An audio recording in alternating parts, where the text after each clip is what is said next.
Hello and welcome to a Monday night edition of the Buddy Martin Show, Meldon Law Monday. I am Buddy Martin. Thus, the show is called the Buddy Martin Show. We're here with you 4 nights a week, and Monday nights means it's Shane Matthews' night. Also sitting in, and will be our good friend and regular contributor, Chris Doering, back from SEC Media Days. We'll talk about that and much more to come right here on the program today. So you stay tuned. We'll go get Shane. We'll come back and we'll see if we can get this program started. A bunch to talk about. I know Shane's got a lot of golf to talk about. My people didn't do any good at all. Wonder how his did. So stand by. Coming your way right now on the Buddy Martin Show.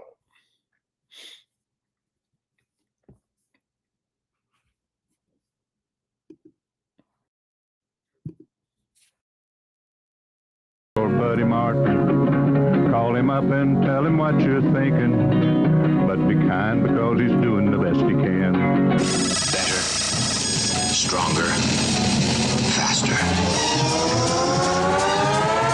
Mama says that alligators are ornery because they got all them teeth but no toothbrush. Hey, what if the voice calls while you're gone? Take a message.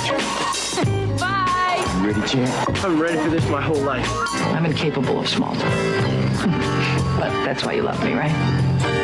Kind of intimidating to be in the presence of so many great athletes.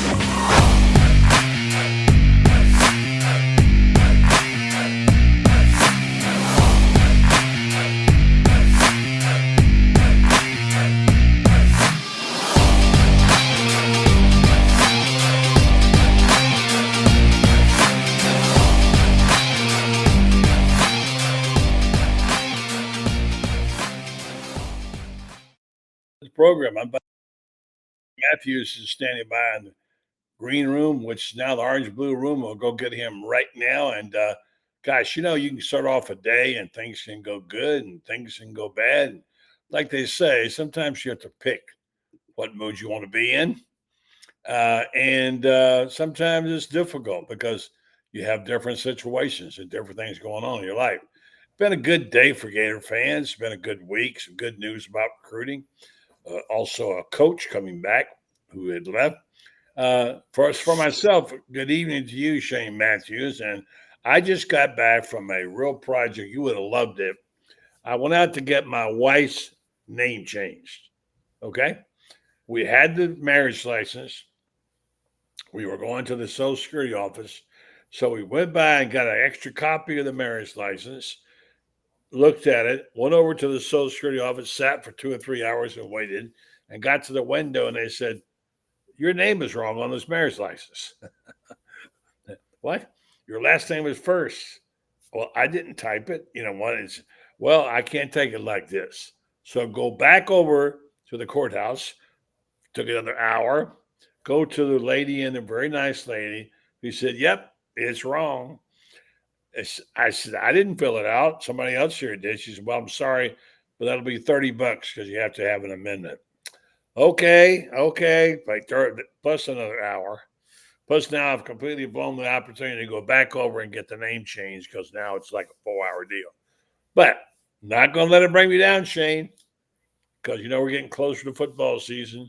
You get aggravated at things like that, and next thing you know, you're in a rabbit hole. And speaking of rabbit holes, my son Brendan called me Thursday.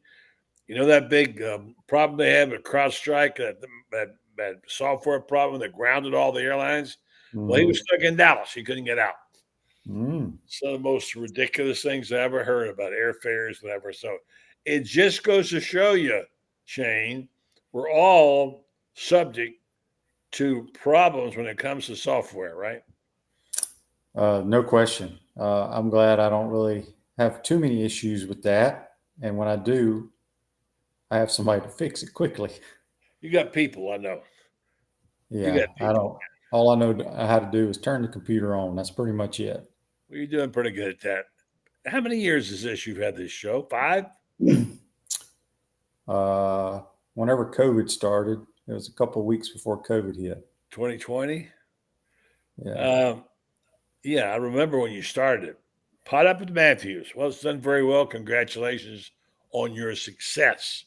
Now, I know you don't follow recruiting that close, but even you would know the news about Vernell Brown, 5-star player, son of a famous skater, well known, his dad, and really kind of rounds out that nice and jumps Florida up to quite a few notches. Even I know that, and I don't know much about it. So expected to get him, yes.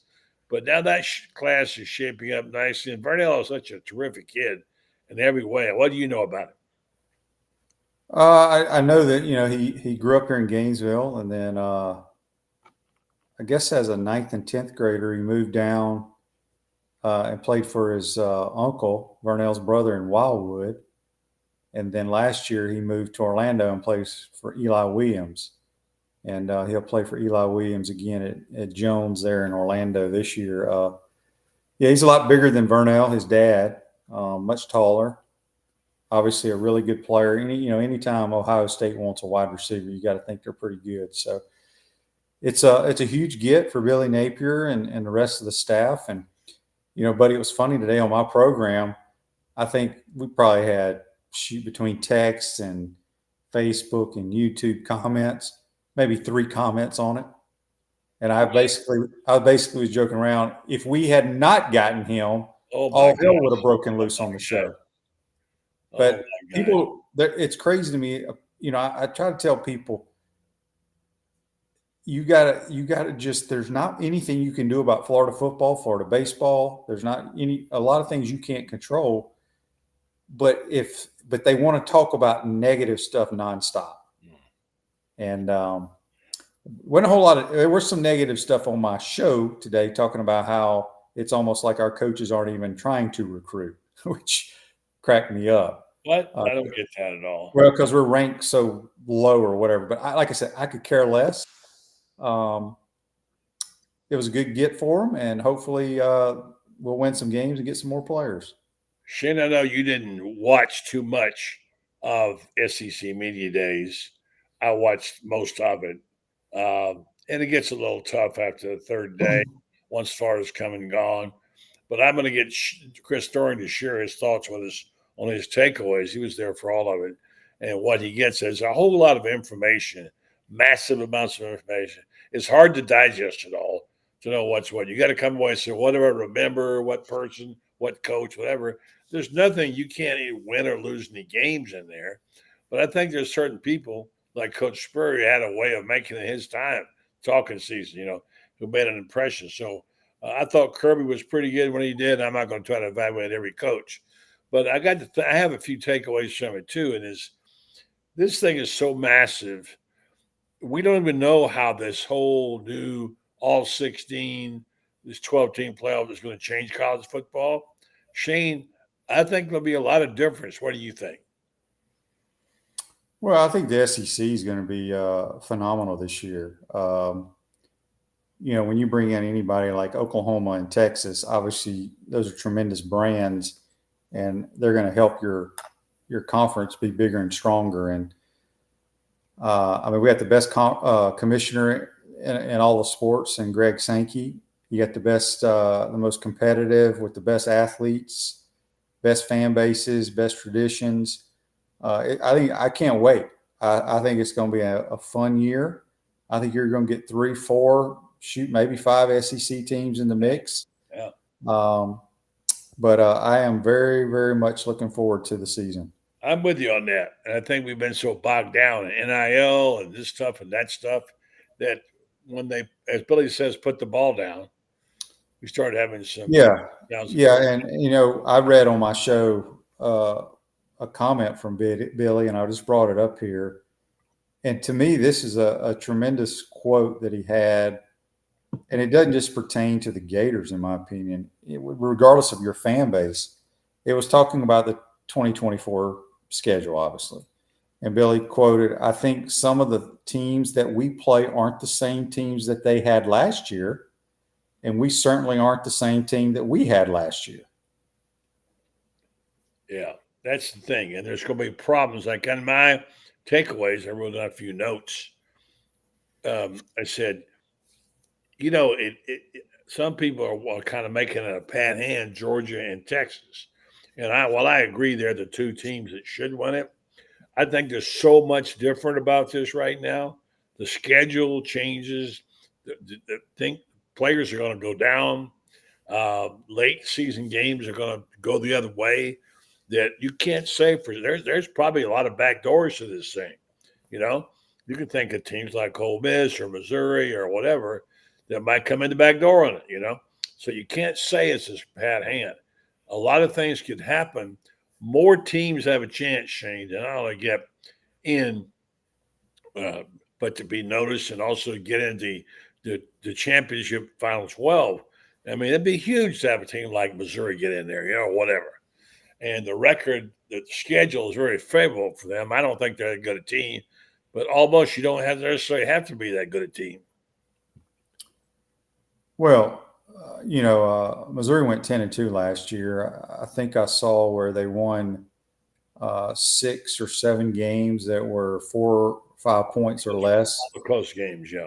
Yeah, I mean, that's to have the kind of year you got to win the close games and have the ball bounce your way. But I'm a firm believer if Florida goes 8-4, Missouri goes 10-2. I think Florida gets in before they do because of the schedule, strength of schedule. You got to look back now. This is like the NCAA basketball tournament where they're going to put up the blind resumes, depending on who the team has played, who they've beaten, things of that nature. But Missouri's they have a great opportunity. I'm not sure about Tennessee's schedule. I haven't really looked at all the schedules closely. I think the 2 premier teams in the SEC this year are Georgia and Texas, and I've said it multiple times. Mm-hmm. When I look at our schedule, I'm looking forward to it. I don't think it's as hard as the average fan or the national media makes it out to be, because I think a lot of those teams are different than they were last year. And I think we're going to be different, just like the quote I said. But I think Georgia and Texas are the cream of the crop in the SEC this year, and they will be tough to beat. I agree. Can't wait to see who else pops up there. While I'm waiting, we're going to get Chris Story in a moment here. I got some golf I want to talk to you about, but let me first tell you about our friends at Meldon Law. They got a lot going on right there, doing some great church work with Ronald McDonald, if you saw that, and trying to help wipe out hunger. So check that out. I'll tell you more about it later. Meldon Law, you know them. They don't back down, and they want you to know that if you're looking for any help in terms of the legal department, if you have another attorney that you're not satisfied with what you're getting and you want a second opinion, you can get it for no charge. Call Meldon Law and go down and see one of the Meldons and see what they've got to offer. They have a lot. And they, of course, are big, huge Gator fans. They have giveaways. So Meldon Law, they won't back down. All right, Shane, let's hold the golf off for a second here. A lot of questions to ask you about Billy Horschel. And also, you have a question on the screen there from Low Bottom Sports. Can you read it? Put Florida's talent to the side. Can Billy win games? Yeah, I think he can. I don't think I think he's a good football coach. A lot of people don't. And I understand they want to look at a couple of the game management issues, which I totally agree with. But I put all that stuff in the past. People got to quit worrying about what happened last year. Good point. Good point. Yeah. This is seems like this team's a different team. He's got more experience. He's got more snaps. He's got some pretty good-looking running backs and some pretty good-looking wide receivers. So we'll see. Dan Bond says Florida's wide receiver room is loaded. Tell me what you think of Billy Gonzalez. Well, I think Billy's a good coach. He's coached a lot of good players, and I like the receivers they have this year. We just need to let them go play. Got to catch balls, make plays. You think Billy Gonzalez will ever? You think Billy? I'm sorry. You think that their wide receivers will have some breakout players? And who do you like the most? Obviously. I mean, I'm a big fan of. I love the 3 freshmen we had last year. Now, obviously, Trey Wilson was the only one that really played a lot, and Eugene was hurt a lot. Aiden Mizell, he can run, man, and I'd like to see them both play along with Trey Wilson. Throw in some of those other kids, but we got the transfers that came in, but from that crew from last year, I'd like to see those two kids get a lot of action. Let's see what this guy thinks. He's back from SEC Media Days where he had the hula hoops. Shane, can you spin a basketball on one finger? Yeah. Shane's a baller now. Don't let Shane fool you, man. Shane was a great basketball player in high school. Great basketball player with the Swampers. We used to have some fun. Could he light it up? Oh yeah. He's a great basketball player. Is the guy who coached you guys in football. He lit it up for 44 in the 8th grade. Coach Spurrier, he was a ball hog, I heard. Oh, without question. And, he had an offer from Tennessee to play basketball. Ray Mears offered him a scholarship to play basketball. But he said no. Well, let's get a little inside information from the guy who was at the SEC Media Days. Did you get tired, Chris? Yeah, man. I tell you, it's long days. I think I was doing about 7 hours a day between television and radio, and the 4:50 a.m. wake up call was kind of rough there for the. Hey, dude, what's that thing with the little video you did of waking up and having them filming you with the eye things on? That was so girly, I couldn't believe it. Come on, buddy. You're not up with all the social media, like get ready with me's and a day in the life of. I mean, those are really popular right now. But that was a directive from my SiriusXM bosses. Yeah. So did you see it, Shane? Did you catch it, Shane? I did not, but I was Doering getting up at 4:58. It's rough on him when he comes home at 2:58. Hey, Shane, you'd be proud, or you wouldn't be proud, maybe. I don't know, man. I was very disciplined. We didn't go out one single night. The latest I was up was when my flight from Gainesville to Dallas got delayed like 6 hours. So I finally got in. Got to bed about 1:30. That's all 6. Some guys had 6 days. Yeah. No, luckily I didn't have any real issues. I flew back Thursday night instead. If I'd have flown back Friday, I'd have been screwed. But had a good week. Went to the All-Star game out there, which was kind of cool. Yeah. And watch some. The thing that I took away from the media days this year was just how football-centric everything was. There wasn't a whole lot of off-the-field stories. I mean, in the offseason, we've been talking so much about the future of college football and the congressional ruling and everything. And I think everybody was just excited to get back to talking about football. So it was fun in that respect. And I think, the thing that I noticed, was just the overall how well OU and Texas fit in immediately, with the brands and the history and the leaders. The coaches are both really strong leaders. And I'm really excited to see how this season plays out with those two teams being stuck in the 12-team playoff expansion. I noticed some of the guys that Shane, you shouldn't see it. I'm sure you didn't, but some of the guys doing the side banter on SEC Network later on, Cole Kubelik and the Dusty Dvorak, they had a little heated discussion about, and you came on later the next day, about these who has the best rivalry, and it was Dvorak like hands down the Red River rivalry, whatever, and then Cole Kubelik got his back up and said, wait a minute, don't forget what was his Iron Bowl? Iron Bowl's mine, right? And it got a little heated there. And I said, okay, now we're starting to see a few cracks in this whole thing. Commissioner Sankey can't hold it together completely. You came back the next day and said, hey, how about Florida, Georgia, right? Yeah, I had Florida, Georgia right behind the Iron Bowl. I mean, Shane would have a good perspective on the Egg Bowl. I had the Egg Bowl third.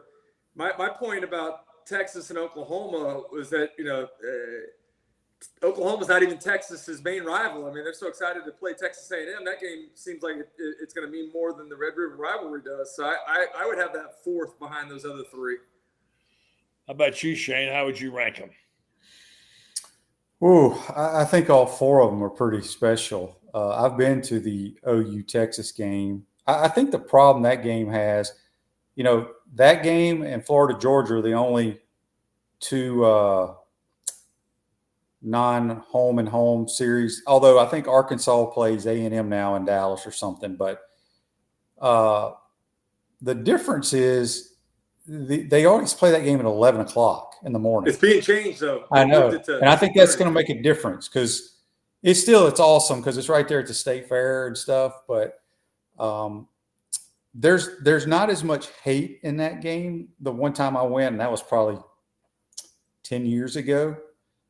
There's a lot of hatred in the Florida Georgia game, especially among the fans. I didn't feel that when I was there. But man, the Iron Bowl is awesome. The Egg Bowl has a lot of hate now. There's probably more hate in that game than any of them. I think the Egg Bowl's really big within the state of Mississippi, and I'd agree from what I've heard that the hate is real there. But I don't think it resonates outside the state as much as the Iron Bowl does or what Cocktail Party does. When you're ranking a national rivalry or a rivalry or nationally, it's kind of hard to confine it to one state, isn't it? I mean, Florida State's been pretty good too, but I mean, still, I don't know. It depends upon the year, the era, what's going on at the time. It depends upon how good one team is than the other, how many times one team has beat the other team. I mean, Texas, Oklahoma has not been all that competitive.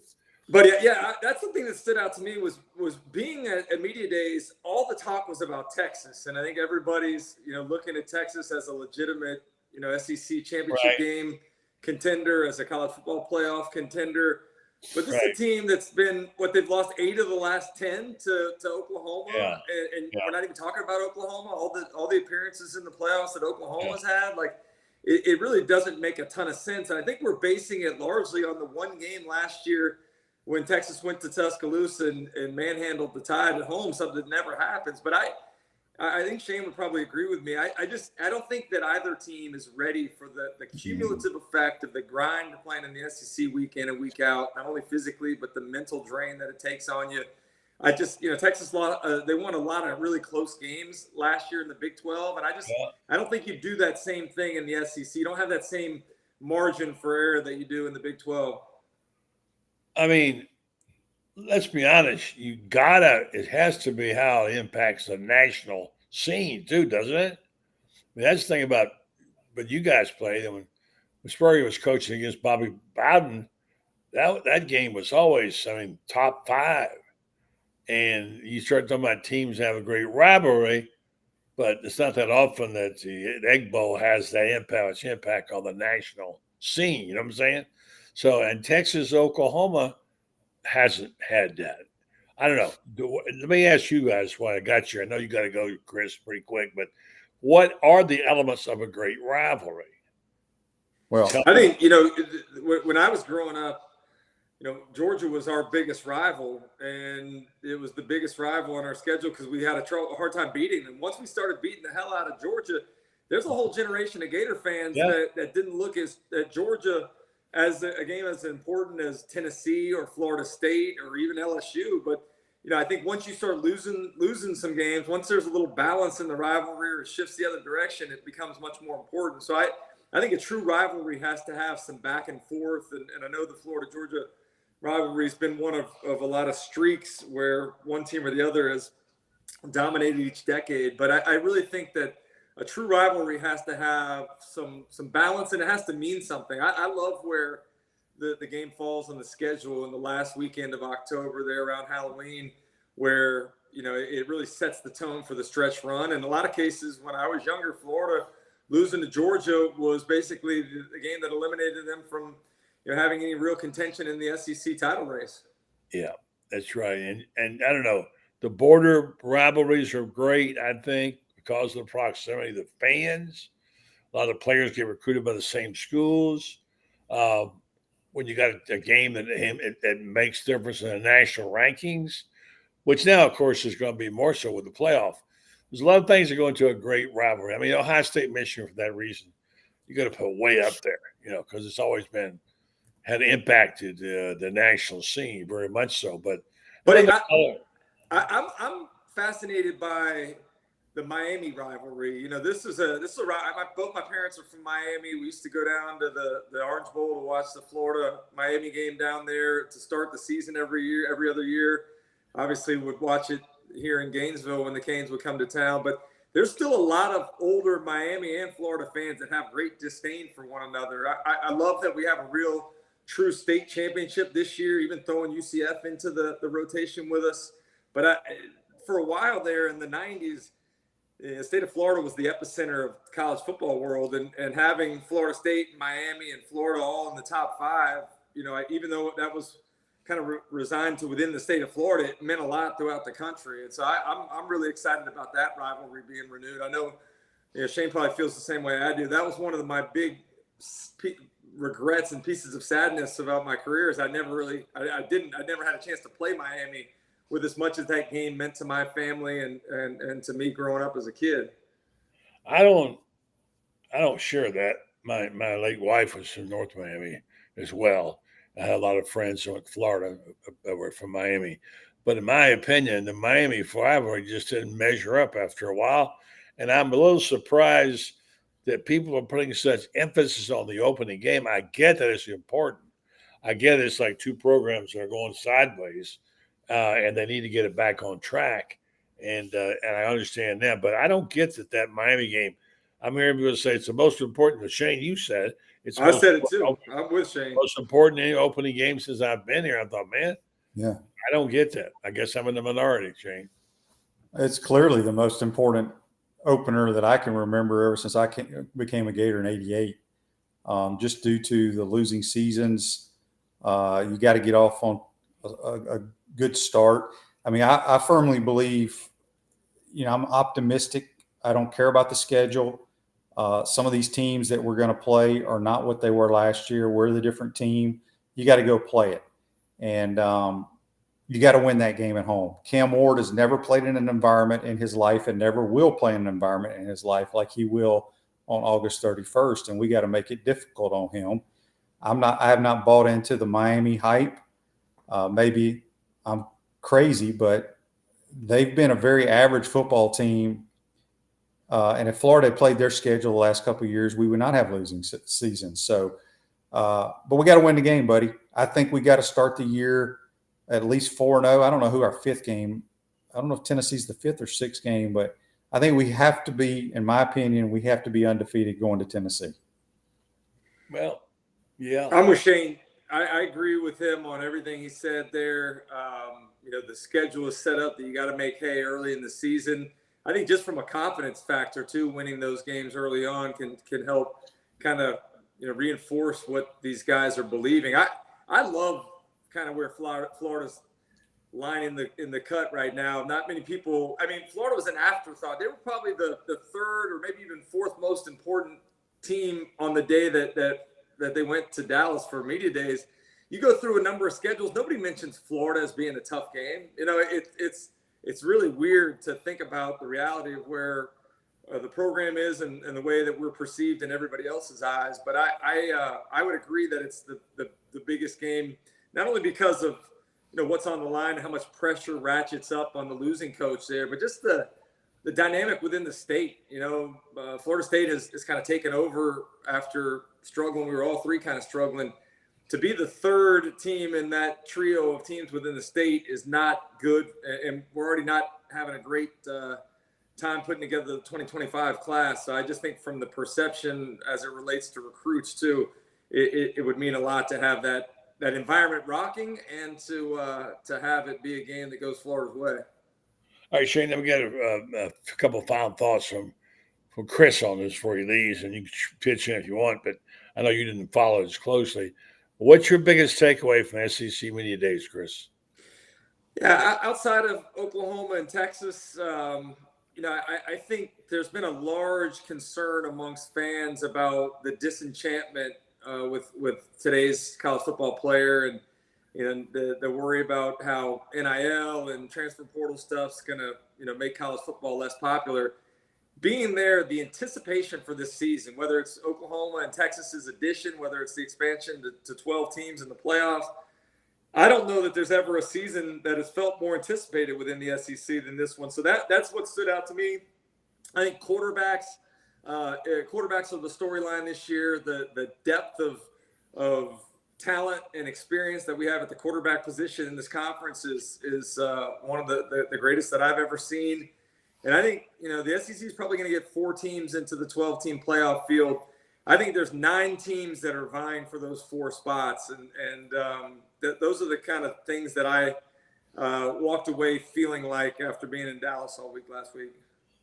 Who was the one person that impressed you the most you met for the first time? I'm really impressed with Brent Venables. Sark is awesome. I love sitting down with Steve Sarkisian, but Brent Venables has this intensity, has this kind of command of the room, and walking out as soon as he was done, man, I was ready to run through a wall, and I wasn't even one of his players. So, yeah, I think that's both Sark and Brent Venables really fit in well with the group of alpha coaches in this league. Those two dudes are right in line with the rest of them. Shane, have you seen Kalen DeBoer? Have I seen him? Heard him talk? Yeah, I've heard him talk. I think he's going to be fine. I mean, there's a lot of pressure on him. I didn't get to see a whole lot of SEC Media Day. The only portion that I got to see was Doring's portion early in the morning, and he had the 2 Alabama. He had Milroe and the offensive lineman had the big chain. Yeah. I was blown away at how well those kids were, how well spoken they were. They are, yeah. I would say that's the overall feel that I had from just about everybody that was there. Obviously, they choose guys that are not only great players, but good representatives in front of the camera and with the media. Ole Miss's group was really, really good. Auburn's was really good. I just, I think you mentioned pressure, Shane. These kids deal with a ton of it. And, I think we kind of went through some of our pressure rankings. I think Lane Kiffin and Ole Miss, this is one of the most pressure-packed seasons for them after what they've done in 2 of the last 3 years, winning 10-plus games. I think there's a ton of pressure on Kirby Smart, too, and that sounds kind of weird to say, but, like, even though you've won 2 national championships, you've been on the cusp of playing for a couple other ones, and the real barricade in front of you has been Nick Saban. Georgia goes to Tuscaloosa. If they lose to Kalen DeBoer, Nick Saban's replacement, I think there's a lot of pressure that kind of ratchets up on Georgia. Now, obviously, all that pressure is created by Kirby Smart winning the titles that he has. But this is a league with a lot of expectation. Texas is under a lot. I think Texas is the most shot-for team in the league this year when they come in. I don't know if you guys heard Coach Saban's sound on television. He said nobody's coming in here and dominating the league, and I think that's what like the he message said, is. forget about it. Texas is not going to dominate the SEC. Yeah. I love doing these stuff. Hey, thanks, Chris. Appreciate you guys. Take care. Catch All right. up. Let's go grab Franz Beard. I want to be sure and tell friends of mine about who sponsors this show. Of course, we have had Meldon on. Our friends at Titan MRI, I want you to know they're doing everything they can to help you have a good experience when you go to get an MRI. I know that's hard to believe, but it's possible. Number one, the convenience is a big thing. If you have problems getting an MRI, getting time off from your job, they'll tailor make an appointment for you right there in Gainesville, and you can go on nights or weekends and get around that situation. If you have no insurance and you have to find another way to pay for it, you can pay with cash or card. They also try to have you have a better experience getting into the cubicle when you do that MRI thing, so you won't get feel so tight they drawn to it. They have different cameras, and they also want you not to be claustrophobic. Try to make it a customer service experience that you will be appreciated. TitanMRI.com. Go check them out. Evening to Franz Beard. Franz, hello, the QB. He's just rounding up his time here. And before we go to anything else, Shane, let's talk about Billy Horschel. Yeah, Billy had an opportunity, man. He played good golf. Just ran into a buzzsaw. I've been hot picking overseas golf tournaments. I picked the winner, Bobby McIntyre, Scottish Open, and I picked Xander to win this week. Wow, yeah, so, boy, he was amazing. And it was fun to watch. And Billy's had a great career. That might be the only opportunity that he gets. You just never know in professional golf. Time for second. And by the way, I loved how he brought it back because he was starting. He really was fading there about when the back half of the second 9, and he brought it back and just kept competing. What Schauffele did too. My gosh, he didn't make a bogey forever. Schauffele was so good at what he did. and he was just steady at it the whole time and just wouldn't go away. So Billy Horschel was a big day for him, a nice finish for him. Like you said, though, Shane, he may never get another shot at a major. Yeah, it's hard to do it. There's so many good players that play professionally. You just never know. But gosh, tip your hat to the X-Man. I mean, he was not a very good college golfer. If you go back and look at his career, he'll tell you he's fortunate to be on the PGA Tour, but he's gotten better and better. And boy, he's a player for sure. Yeah. All right. So before we go, and let's get Franz in here, do we still feel the same way about the two best teams in the SEC after the SEC Media Days, Texas and Georgia? Franz, you go first. Well, I think Texas has a schedule that is conducive to being the best team in the SEC. I think Georgia has not beaten a top 10 team on the road since 2018. They got to play at Alabama. They have to play at Texas, and they have to play at Ole Miss. And, I could see them losing 1, 2, or 3. Could they win them all? Of course they could. But could they also lose them all? Yes, they could. It's going to be very, very tough. I think an Ole Miss game, circle that one, because that one could be, Ole Miss could be really on a roll at that point in time. And Georgia, with 2 losses, could have 2 losses already and really be scrambling, because I believe they play Ole Miss the week after they play Tennessee. So that could be a really, really big and important game. And by the way, mentioning something Shane said earlier, Miami has the pansiest schedule in the entire country. They play 2 decent teams. One of them is Florida and the other one is Florida State. Everybody else is a homeless shelter or a convent all-star team. They don't play Clemson or NC State this year? No. Wow. Let me read you this magnificent schedule. Florida, FAMU, Ball State, South Florida, Virginia Tech at home, at California, at Louisville, which is going to be okay, but not good. Florida State, Duke, which is at home, Duke's not going to be very good this year.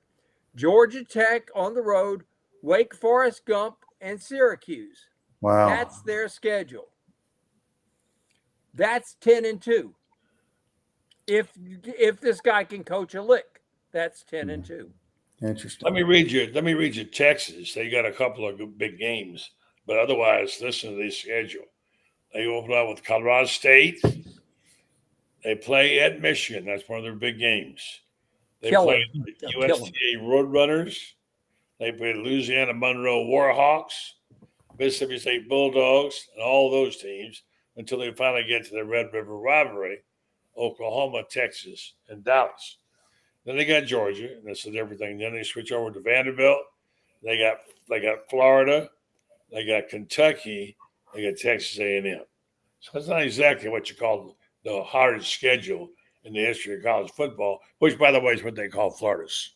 So, the football people, the people who make the schedules, they must have been given an oil well or two. The Texas boosters must have said, "Hey, give us a pansy schedule this year. We'll throw you in an oil well," or something like that. All right, Shane, I'll talk to you in the morning. Who you got on your show?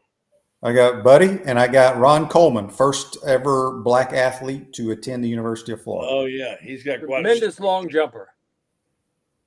Quite a story to tell. All right, QE, good job. Thank you, buddy. Appreciate it. All right, fellas. Y'all take care. Talk to you tomorrow morning.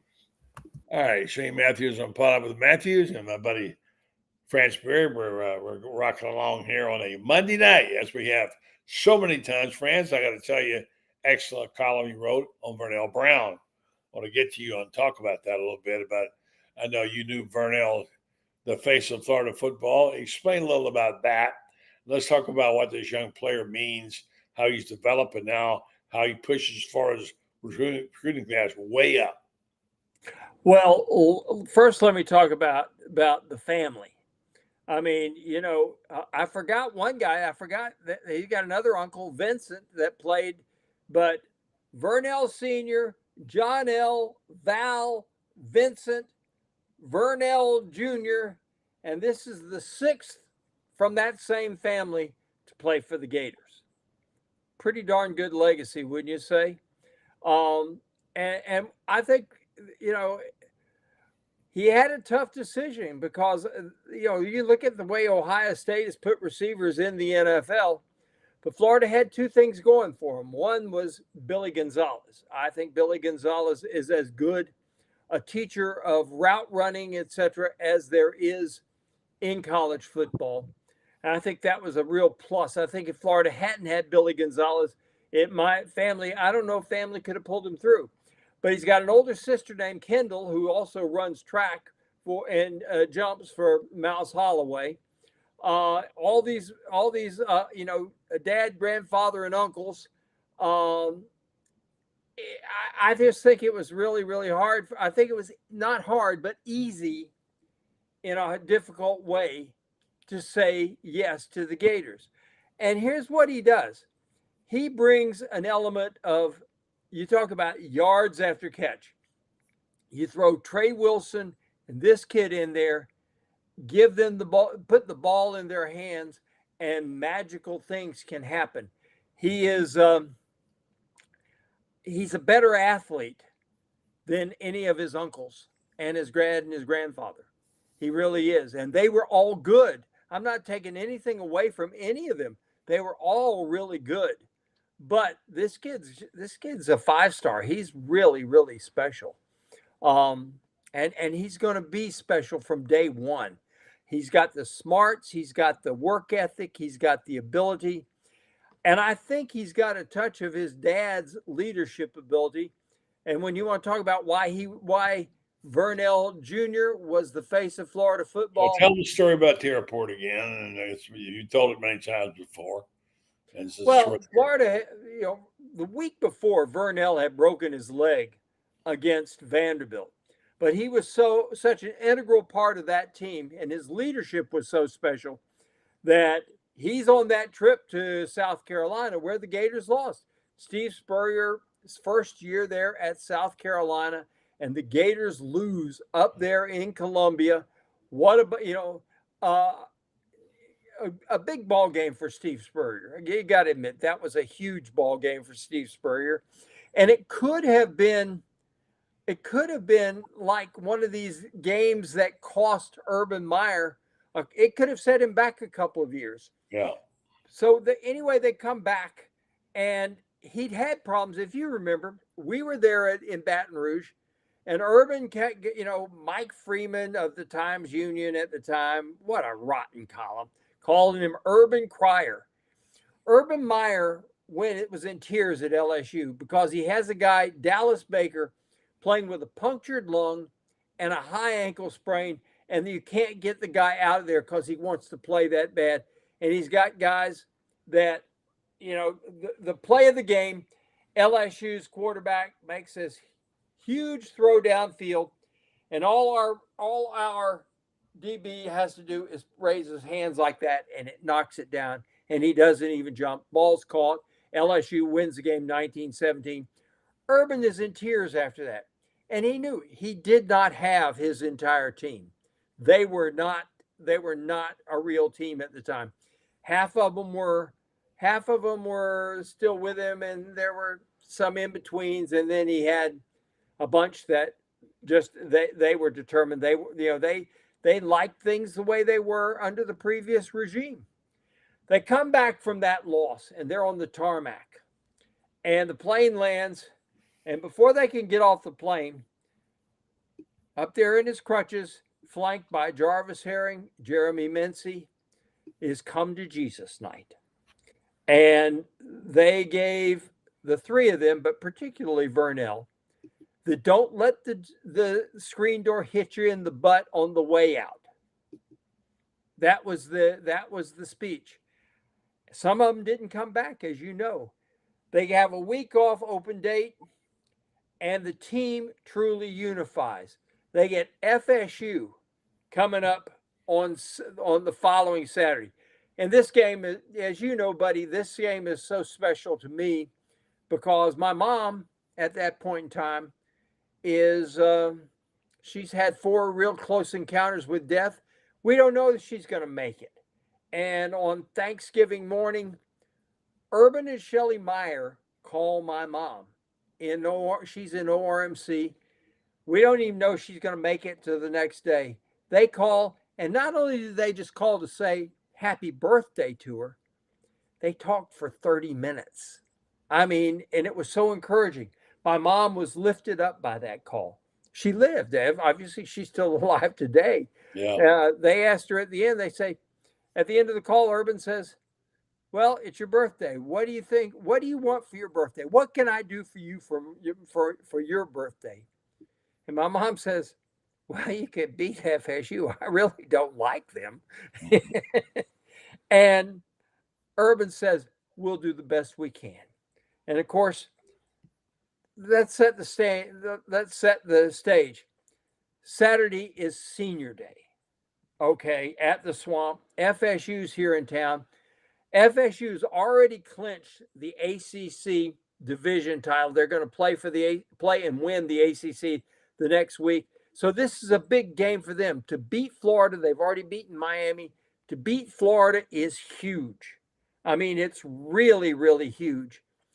So Todd McCullough comes out, and we damn near had a riot on because the FSU people, players and fans and everything like this, just absolutely low class as it gets going after Todd McCullough. Well, things calmed down. Last kid out, Vernell Brown, on his crutches. He's hobbling to the 20-yard line. Bear hug from Urban Meyer. The crowd, you could have heard the crowd to Stark and down to Micanopy. I promise you, it was that loud.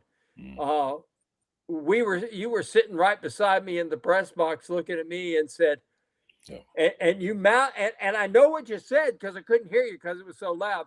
It was, can you believe this? And I went, Vernell. So that's the first part of it. But here's the second part of it. Vernell is on the sidelines. They're playing Avery Atkins, a freshman, a true freshman. He's going against Greg Carr, who's averaging 20 yards a catch, 6'6" kid out of North Marion, huge kid with tremendous speed. And we've got a true freshman locked up with him one-on-one. Vernell knows Greg Carr like the back of his hand. Vernell is coaching up Avery, on the sidelines the whole game. Greg Carr made one catch. It was for 45 yards.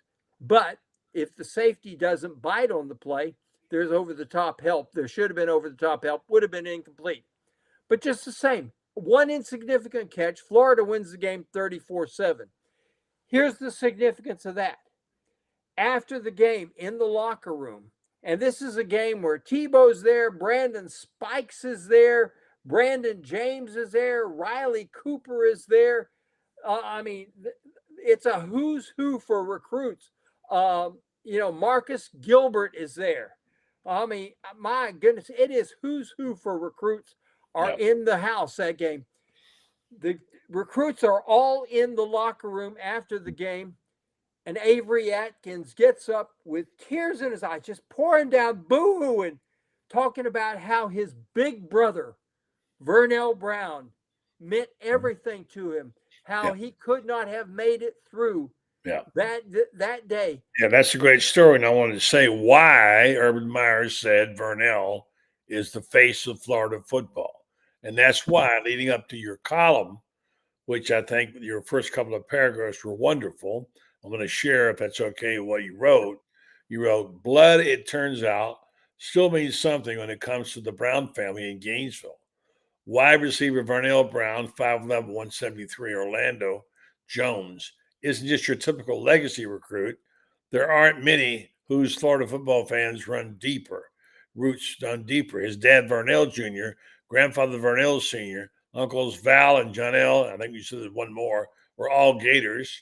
As the Browns before for VB3 were fine football players, but this one is very special, very, very special. And Orlando Jones, a year ago, Pernell Brown III was electric, hauling him 70 passes for 1,404 yards and 12 touchdowns. He scored another 4 touchdowns as he wound up more than 2,000 all-purpose yards. He's so good that some recruiting analysts claim there isn't a better receiver in the country once he has the football in his hands. And when it comes time to make the call where he's going to be playing college football, Billy Napier and the Gators won out, but not without Ohio State, Florida State, and Miami doing their best to convince him otherwise. So a huge get for Billy. Oh, this one, this is kind of like getting DJ Lagway last year. This is the kind of recruit that turns heads, that other guys want to go play with. He's a 5-star, just like DJ was a 5-star. DJ, when the Gators when DJ not only committed to the Gators, but then holds his commitment and is recruiting for the Gators. Vernell III, VB3 will be recruiting for the Gators too. Yeah. This is going, and this, you look at how this wide receiver room is setting up. You got. Let me get to you on a couple other things. Pardon me for interrupting you. What long is it before we get off the air? What does this mean here with Mason Laredo from Gulf Coast, left-hander Gators? How big is that for the Gator baseball team? Huge. A guy that can throw strikes, can get a strikeout when he needs one. Ball moves a lot. They lost Kevin Ross. Kevin Ross was the Southern Conference Player of the Year, drafted in the 19th round, but I believe it was the Mariners. They had saved so much of their money for a late round pick. They got him. So you lose that starter, but you pick this guy up and you throw him with Billy Barlow, who the Gators got out of Clemson. And I guarantee you, they've got the pitching for next year. Jake Clemente, by the way, is an all-star up in the Cape Cod League.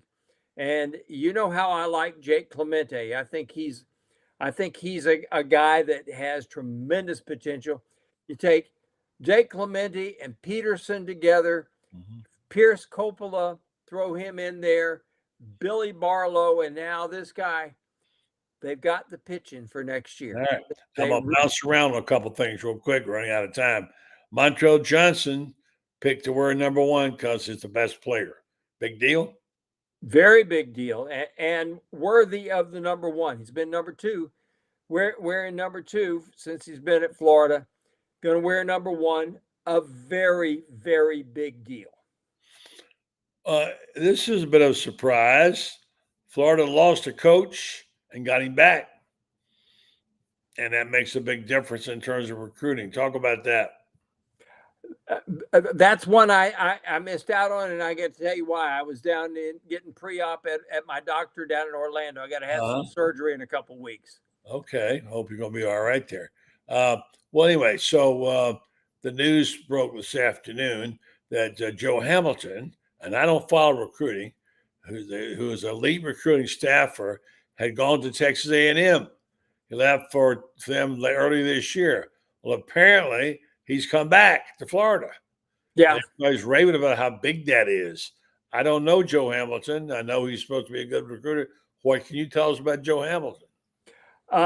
He's a guy that they think he is one of these guys that really sets the table for the head coach to come in and close. You got to, it's kind of like, you got to think of it kind of like in baseball terms, that you got to have a setup guy. Then you bring in your Sparky Lyle or your Aroldis Chapman or Mariano Rivera to get the final 3 outs. This is the guy. This is the setup guy. Okay. And he sets up Billy Napier perfectly. Great setup guy. And you got to have guys like that. Not every great recruiter, buddy, is the guy that closes. A lot of great recruiters Billy Gonzalez is not thought to be a great recruiter in the living rooms, but you get kids here on campus and he really sets it up well because he can show the guys on the field what he's going to do, how he's going to do it, and so forth like that. Not every great recruiter does well in somebody's living room. Yeah. And this is a great setup guy. Yeah. Thank you for that.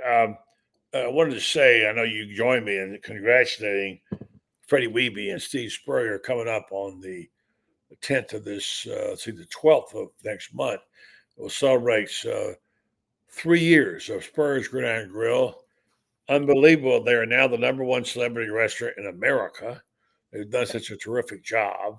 And Freddie has done such a terrific job that he's got people from all over the country coming to him saying, hey, can you replicate what you've done with Coach Spurrier where we are? Mm-hmm. And so one of them is Don Staley in Columbia, South Carolina. They're talking about opening one up there together. There's going to be this Nick somebody, whatever, up in Tuscaloosa. They say he was pretty famous and pretty good in his day. Freddie asked me if we would be sure to mention Florida Victorious teaming up with Chomp Out Hunger. They have a Florida themed limited edition boxes of fresh vegetables from Florida Victorious partner Front Door Produce, available for purchase by fans between July 22nd and 12th. The boxes can be purchased for individual use or donated to benefit the Bread of Mighty Food Bank. Now, Franz, I know you do some work there in Gainesville and people like that. You know about this. These Bread of the Mighty is unbelievable. Yeah. Absolutely unbelievable. And what's so amazing is how many Florida athletes volunteer their time there. This is a group that just so many people get fed on a weekly basis. I work out of the Upper Room Church on Northeast 15th. Dear friends, the Sheltons and the Andersons up there are just dear friends, and they've had a food giveaway going for 15 years there. And Bread of the Mighty is the one that brings the food. Bread of the Mighty and Publix always coming to the rescue with these people. Their boxes will be distributed on August 15th at Celebration Point, delivered to the Bread of Mighty by half of your name organization. So fans across the nation can participate in this great cause. Proceeds go directly to the University of Florida student athletes. And the guy, Nate Barbera, Chief Executive Officer, says, we're thrilled to offer this opportunity to our fans to support our UF student athletes, the Bread of the Mighty Bank, while also enjoying some fresh summer vegetables. So get behind them. Go out there. The boxes will be available. Pick up on Thursday, August 15th, at Celebration Point between 2 and 9 if you want to take part. So it's a good cause. All right, Francis, I'll let you get out of here and go do your writing and keep doing the good stuff you're writing. And I hope you're going to be okay with your medical thing there.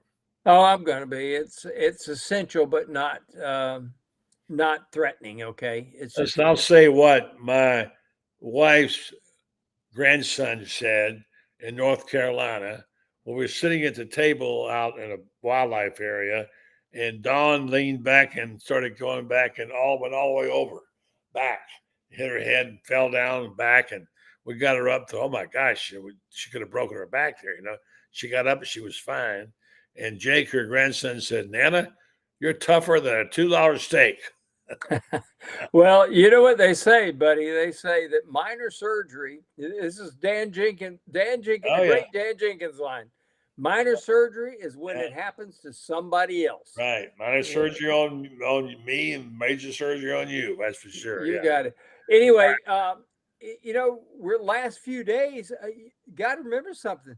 This week, we're in the last few days. This week is really the last free week these guys are going to have because starting Sunday, these guys are going to start getting ready for the August camp to open up. Yeah. And I'm going to throw this out at you folks.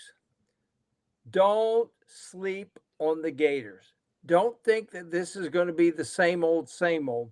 It's a better football team than anybody wants to give them credit for, which is why guys like Feinbaum keep saying, I don't know why I've been putting the Gators down, and they don't look like a losing team to me. Let's hope he's right about that. And by the way, while you're at it, folks, go ahead and smash the subscribe button. Join up. You can read Franz Beard regularly. He's there every day. And come join us every night right here on the Buddy Martin Show. We're here Monday through Friday. Tomorrow night, we'll have another good group of friends. Have a good night. Appreciate you, buddy. Take care. Appreciate you, buddy. And I'm so glad you named it the Buddy Martin Show instead of the Two Old Farts from Gainesville Show. Well, we can do that too. See you, Franz. Take care. All right, Franz Beard. All right, folks. Let's see. I want to be sure and tell you now about. Let's get Franz so we go to sleep. Wrap up this night. My wife's here. I think she's telling me it's time to go to bed. Just want to tell you about our good friends over at that have been sponsoring this program for a long, long time, and I can't say enough about Renstar Medical Research. They do a terrific job for us. They do a terrific job in the community of Ocala. I've known them for a long time. The people over there are special. Mary Brantley, who's married to Scott, and her friend, the high school pal, they opened the business, Joe Sorrentino, and this is one of the premier medical companies like this in the country that operates right there in Ocala. They take part in, they put on these clinical research things that if you don't know about them, you should, because they play a big part in your health. They offer you the opportunity to come and take part in some of these things. They have a variety of them.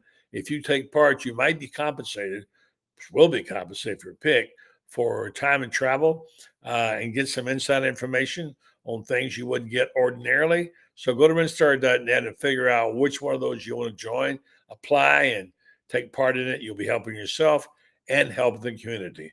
Renstar Medical Research, seeking tomorrow's answers to the health questions of today. Thanks to our guest tonight, Shane Matthews. Don't forget, I'll be joining Shane tomorrow morning on Pot Up with Matthews, Chris Story, and Franz Beard. I want you folks to have a good night, and hope to be back here tomorrow night. Well, I'm going to be back with you tomorrow night. We'll have our usual crew, although David Whitley now he's on vacation. He'll be gone, but we'll be here. Come join us, and let's do this again right here. Good night.